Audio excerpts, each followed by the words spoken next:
talofa lava. APAAU o le talalelei mo oi. E le mapul whaaftai lo tātou tupu. Ono le ne yaso matangofie. Ia vi ia lava le swafa manu malo lo tātou alii, ma lo tātou whaaola, ma lo tātou tupu silisili. O Yesu Keriso. Io vai, ua ole loto whaamawalunga. Ua le whaasiasia o mata.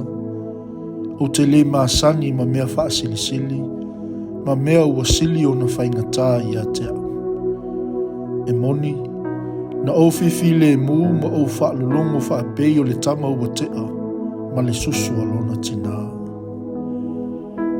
Samoa, a o whaawau pea lau vai aso masani, mana tua le mea le nei lo wainga. E le whaangaloina oe le li i aso uma, ma taimi uma. Po le alava le whaale tonu, ma le unga o le la sanga wa e o iai. Po wa e ala mai fwoi noi. Ia e fwoi le tafupe o le sa tauro o Keriso. E te tangi ai, ma wha mawa lalo ai. Una e salamo wha maoni e lava leo. E le pine, ai toi wha fwowina lo loto, ma lo mawhawhau. Whai maile wha manatua Paulo e le kalesia e Korinito. A wao le ti ngā e tusa i le atua, e tupu ai le salamo, e o ai le ola e le toi salamo ai.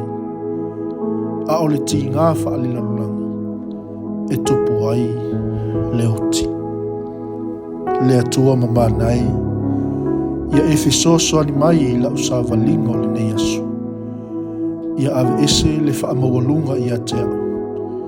Ma ava ese le whaasiasia mai i umata. Ma ia e tuina le file mu i lo loto. Ia leo ina i au i le nei asu.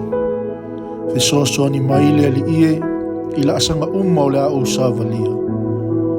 Ono Yesu Keriso, wala tuaila mātou te talo. Amen. Manuia, whaiva, ma lava singa o le nei asu.